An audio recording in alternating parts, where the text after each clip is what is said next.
I think he invented the word orgastic, and he describes orgastic as the free flow of biological energy through us, completely unimpeded, unblocked. That's how we're absolutely designed. So there's no energy in the universe that's designed to not move. And then the other aspect of the life force. Okay, so sexual energy, the life force. So you see, there's sexual energy, the life force is for procreation. That's the thing that has us get up in the morning. There's, some people talk about procreation like it's a negative thing. Procreation is the driving force in everything. And all the traditions say that it's designed to, just in our 24-hour metabolic cycle, we produce all kinds of toxins in the body. So orgasm is designed to clear all the metabolic waste out of the body. Isn't that fantastic? And it's factory installed in every human being by Great Spirit. And then another interesting, then there's like in the next level in our expression of our sexual energy is sex for pleasure. And so one of the beautiful things in this body of teachings from the grandmothers is we have the capacity to move from sensation, just like feeling the normal range of the senses, to awakening our sensitivity to our whole luminous egg cocoon. Many of the world's traditions talk about our luminosity. And so when we start to explore our sexual energy for pleasure, we're able to start awakening up different parts of ourselves that we haven't consciously known before. So it awakens our sensitivity to ourselves, so then whoever we're interacting with in our sexual intimacy, we can open up a whole new universe of experience. Got nothing to do with age, nothing to do with your sexual preference or relationship choices.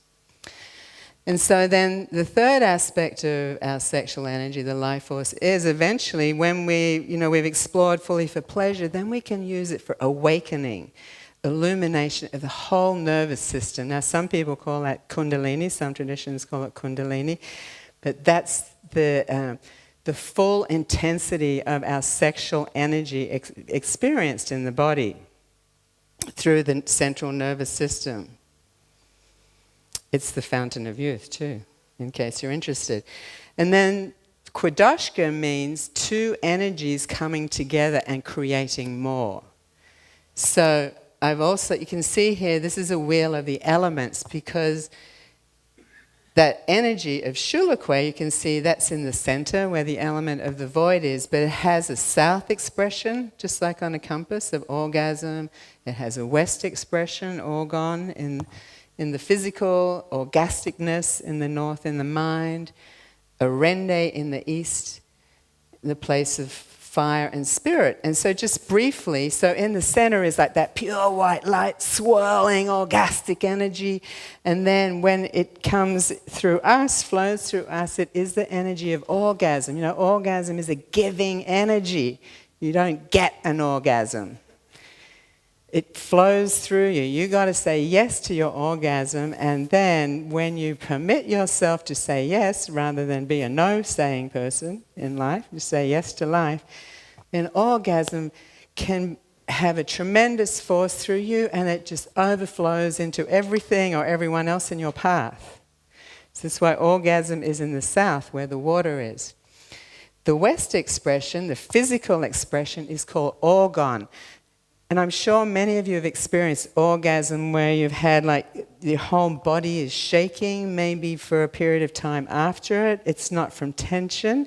It's just the free flow of the life force energy through you, because you're allowing yourself to feel in the body. And then the north expression, the element of air, orgasticness, you see we're either using our mind to connect or separate. Connect or separate. And it's our worst enemy, really, in all of our relationships and our sexual experiences, is all the stuff going on in the head instead of being present in the body. And then Arende in the east, where the fire is, you see fire just wants to expand. So Arende is like all of the energy we have in our savings account. It's all about living a lifestyle where you're an energy gain rather than energy loss, and especially in your relationships. Is your relationship creating energy gain for you and whoever your partner or partners are, or are you in energy loss? The heart of intimacy, the essence of intimacy, is called the children's fire. Now, this is an interesting, incredibly empowering principle.